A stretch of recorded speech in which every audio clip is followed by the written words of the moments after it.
अब बारी आदिवासियों की है। अब बारी देश के उस समुदाय की है जिसने आज तक अपने समुदाय के दैनिक जीवन शैली में वास्तविक लोकतंत्र को बचाए रखा है।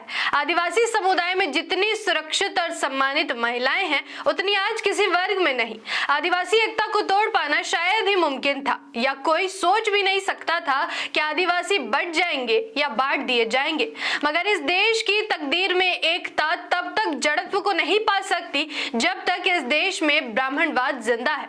ब्राह्मणवाद आज इस तरह से छुपकर वार कर रहा है कि सामने वाले को भनक भी नहीं लगती कि यह उसके अस्तित्व को ही समाप्त करने चला है। यह सामने से इतना मीठा और आकर्षित दिखता है कि आप इसको खुद ही निगलने के लिए बेचैन रहेंगे। चलिए आपको इस वीडियो में विस्तार से समझाने का प्रयास करते हैं कि ब्राह्मणवाद कैसे आदिवासी समुदाय को निगल रही है। मैं आकृति और आप देख रहे हैं MNT न्यूज नेटवर्क। सबसे पहले देश के गृह मंत्री अमित शाह का ये भाषण सुनिए। ये संदेश भगवान बिरसा मुंडा ने पहुंचाया।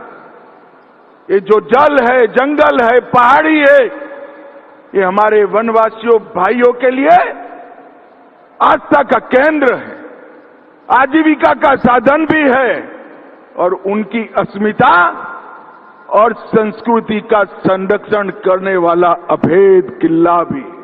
यह भाषण 26 मई 2026 को दिल्ली के लाल किला मैदान में आयोजित जनजातीय सांस्कृतिक समागम के दौरान अमित शाह ने आदिवासी समाज के सम्मान में कही। सबसे पहली बात, इन्होंने आदिवासी को वनवासी कहा, यानी जो वन में रहते हैं। इसको और महामंडित करते हुए उन्होंने आदिवासी समुदाय को वनवासी जगत के सम्मान से नवाजा। वैसे हम बचपन से पढ़ते आ रहे हैं कि वन में रहने वाले को जंगली कहते हैं। ये मैं नहीं, दुनिया की डिक्शनरी में देख लीजिए। अंग्रेजी में जंगली का मतलब वाइल्ड होता है। वास्तव में इस पहचान को आदिवासी समुदाय ने कभी नहीं अपनाया। उन्होंने हमेशा इसका विरोध किया। अगर आप सोच रहे हैं कि ये शब्द कैसे व्यवहार में आया, तो जैसे अछूतों के लिए गांधी ने हरिजन शब्द का इस्तेमाल बहुत ही चतुराई से करते रहे, वैसे ही एक ब्राह्मण जो था तो RSS का, मगर कांग्रेस की शय पर देश में आदिवासी समुदाय को शिक्षा देने के नाम पर वनवासी कल्याण केंद्र नामक विद्यालय खोले और उनका नाम था बाला साहेब देशपांडे। वनवासी कल्याण आश्रम के जनक यही रहे। अब उन आदिवासी समुदाय को मान सम्मान की समझ आजादी के वक्त कितनी रही होगी, जिनको हजारों वर्षों से मनुस्मृति ने शिक्षा से ही कोसों दूर रखा। जैसे आज भी अनुसूचित जाति के जाहिल लोग खुद को हरिजन बताते हैं, वैसे आज भी जाने अनजाने आदिवासी समुदाय को भी इस वनवासी शब्द से लगाव हो सकता है। अब लाल किला में हुए कार्यक्रम पर एक नजर डालिए। ऐसा कहा जा रहा है कि 10,000 से अधिक आदिवासी मध्य प्रदेश, झारखंड, छत्तीसगढ़ और उत्तराखंड जैसे आदिवासी बाहुल्य क्षेत्रों से इस कार्यक्रम में शिरकत करने आए। अब आपको इतना तो समझ आ गया होगा कि ये कौन है। इस रैली में जो आदिवासी के नाम पर भीड़ बुलाई गई, वो वास्तव में हिंदू की छत्र छाया में आए आदिवासी लोग, या आदिवासी के नाम पर उनके वेशभूषा में कोई और है। आदिवासी समुदाय की शारीरिक बनावट अपने आप में अलग है, यह हम सब जानते हैं। अब सवाल है कि बीजेपी इतनी बड़ी नौटंकी आखिर क्यों और किस लिए कर रही है। इसके पीछे जो सबसे बड़ी और अहम बात है वो आदिवासी एकता। अनुसूचित जाति और अन्य पिछड़े वर्ग में ब्राह्मणवाद आसानी से प्रवेश कर गया, मगर आदिवासी संस्कृति और उसकी एकता को आज तक भेद नहीं पाया, क्योंकि इन्होंने आज से 2500 वर्ष पहले से ही जंगलों को अपना घर बना लिया, जब देश के मूल निवासियों पर पुष्यमित्र शुंग ने कहर बरपाया। इसलिए इनमें आज तक एकता की जीवन शैली में कोई बदलाव नहीं आया, और इसलिए ही इस एकता को खत्म करने के दृष्टिकोण से अमित शाह 2024 में नक्सलवाद खात्मे का ऐलान कर एक भय का निर्माण करते हैं। इससे भी बात नहीं बनी तो RSS के संगठनों ने ईसाई समुदाय के चर्चों पर हमले करवाए। अब आप सोच रहे होंगे कि ऐसा करने की नौबत क्यों आन पड़ी, तो आप इस रिपोर्ट पर एक नजर डालिए। टाटा स्टील प्लांट आदिवासी समुदाय के गांव में ही बसाया गया। ऐसे ही देश की सभी बड़ी बड़ी कंपनियां आदिवासी द्वारा सहेजे गए 1000 वर्षों की भूमि पर ही बनाया गया, क्योंकि आदिवासी समुदाय, या इसको संविधान की भाषा में कहे तो अधिसूचित शासित क्षेत्रों में देश की अकूत धन संपदा खनिज मौजूद है और इसे किसी भी कीमत पर आदिवासी देना नहीं चाहते, क्योंकि यही देश की असली संपत्ति है। इस दृष्टिकोण से देखें तो आदिवासी ही सच्चे राष्ट्रवादी है। इधर संविधान लागू होने के बाद से ही देश को दीमक की तरह खोखले करने वाले बीजेपी और कांग्रेस की नजर आदिवासियों के जल, जंगल और जमीन पर है और इसलिए इधर भगवान बिरसा मुंडा के नाम पर लाल किला बुलाना और खुद को आदिवासियों का हितैषी बताना, उधर नक्सलवाद के नाम पर आदिवासियों की हत्या करना, भाई वाह, नहीं समझे? यही तो शहद जैसा मीठा ब्राह्मणवाद है। अब अमित शाह के भाषण का वो जुमला भी सुनिए। यूसीसी जनजातियों को अपनी संस्कृति से, अपनी परंपराओं से जीने के अधिकार से वंचित करेगी।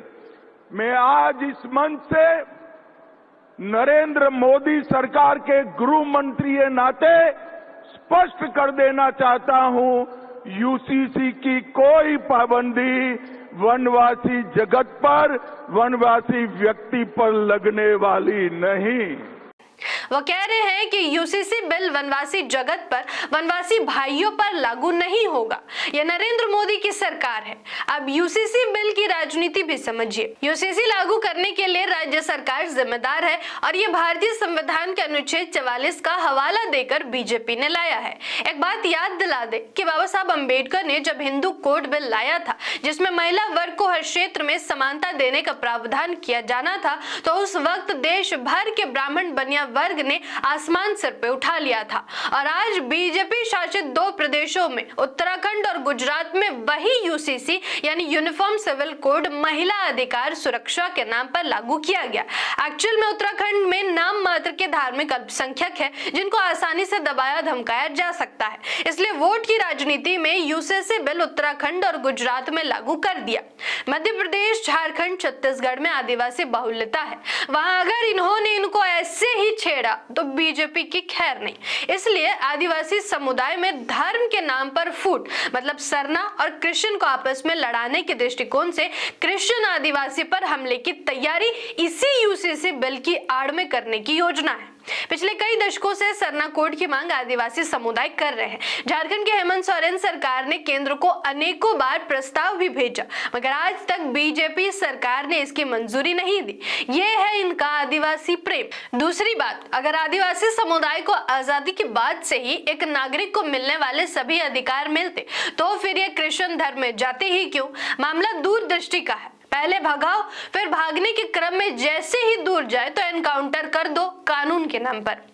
सावधान आदिवासी मूल निवासी भाइयों और बहनों, अगर इन चीजों से लड़ना है तो अपने समाज के छुटभैये नेताओं को ठिकाने लगाओ जो बीजेपी और कांग्रेस के सामने आजादी के बाद से ही आदिवासी समुदाय की राजनीति को गिरवी रखते आ रहे हैं। दूसरा, अपने सभी समुदाय में आपसी सामंजस्य बनाओ, चाहे वो किसी भी धर्म में हो। तीसरा, देश के दूसरे पिछड़े हुए भाइयों, मतलब अनुसूचित जाति और अन्य पिछड़ा वर्ग, साथ ही दूसरे धर्म में परिवर्तित अल्पसंख्यक समुदाय के बीच एकता स्थापित करने का प्रयास करो। ये तो हो गई सलाह। दूसरी चेतावनी कि इस देश में अगर सभी आदिवासी समुदाय एक हो भी जाए तो अकेले आदिवासी उनका बाल भी बांका नहीं कर सकते हैं, क्योंकि लोकतंत्र में राजनीतिक सत्ता से ही बिगड़ों को ठीक किया जा सकता है और लोकतंत्र में बहुमत में आने के लिए सिर्फ आदिवासी आदिवासी चिल्लाने से कुछ नहीं होगा। बिरसा मुंडा ने कहा, अभुआ दिशुम अभुआ राज, मतलब अपना देश अपना राज। इस वीडियो को शेयर कीजिए और अपनी राय नीचे कमेंट कीजिए। धन्यवाद। जय संविधान, जय लोकतंत्र, जय भीम, जय मूल निवासी। साथियों, MNT न्यूज नेटवर्क कोई बड़े पूंजीपतियों का मीडिया नहीं, बल्कि मूल निवासी बहुजन समाज की अपनी आवाज है। हमारी टीम दिन रात मेहनत करके उन मुद्दों को सामने ला रही है जिन्हें मुख्य धारा का मीडिया अक्सर दबा देते हैं। हम सामाजिक न्याय, शिक्षा, अधिकार, संविधान और मूल निवासी बहुजन महापुरुषों की विचारधारा को हर घर तक पहुंचाने का संघर्ष कर रहे हैं। लेकिन ये लड़ाई सिर्फ हमारी नहीं, पूरे समाज की है। इसलिए हमें आपके साथ और सहयोग की जरूरत है। आपका एक शेयर, एक कमेंट और एक सब्सक्राइब बहुजन समाज की आवाज को और मजबूत बना सकता है। MNT न्यूज नेटवर्क को सब्सक्राइब करें, लाइक और फॉलो करना ना भूलें। साथ ही बेल आइकॉन दबाकर जन जागृति की मुहिम में जुड़े रहें।